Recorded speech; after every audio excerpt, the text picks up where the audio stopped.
today, as I was getting ready to go out this afternoon, just packing my camera bag, I realized that I'm starting to feel so much more comfortable with my camera now. I bought a new Sony camera, and my Nikon got stolen when I was in Guatemala.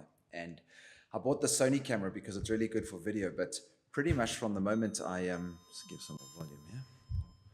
Pretty much from the moment I got it, I felt completely overwhelmed with it. And it started to feel the same as when I initially got my camera and started teaching myself photography. Learning video is like adding another dimension because you've got so much more to think about and so much more to learn. And I've also, what comes with creating content, I taught myself photography and I taught myself how to edit photos.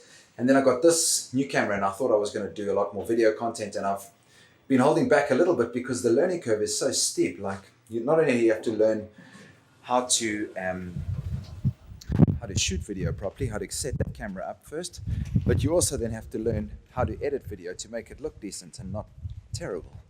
And I've spoken about this before. The only way to get good at doing something is to be shit at it for a while. So anyway, I've spent quite a long time thinking about the video. Sorry, that's a bit windy. And I am now packing my camera bag up today, just feeling a lot more inspired by using my video camera. And it's basically just come from this idea of you need to go through the hard work in order to make something good and learn how to do something. So even the video editing software, I was using an application called ScreenFlow because I knew how to use it and it was pretty easy. And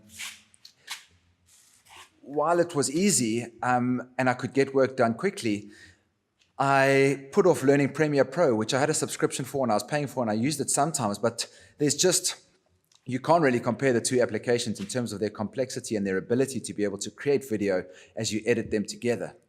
I guess it's a little bit like learning to drive a car, and then you open Premiere Pro and it's like sitting in the cockpit of a jumbo jet and there's all these buttons and knobs and you're too scared to press anything and you don't know what you're going to do, and it takes you forever to do anything, and you know that you can do it a lot quicker in the other application. But the content that comes out of the other application is not the level of content that comes out of a video that's been produced and edited in Premiere Pro. But yeah, the more stuff I start to use and the more I learn it and the more pain I go through, it just starts to get a little bit easier every single time. And you eventually get to a stage where you can create hopefully pretty decent content and you get a workflow going and you create templates and you know how to do the things that you did before. And yeah, it's been an interesting journey, and I'm really glad that I'm feeling inspired by this new camera now, because for a while I was too scared to turn it onto video mode because it overwhelmed me, and I'm still going to make lots of mistakes and I don't know half the focus settings and shit, but I'm learning it. Hope you have a good weekend. Ciao.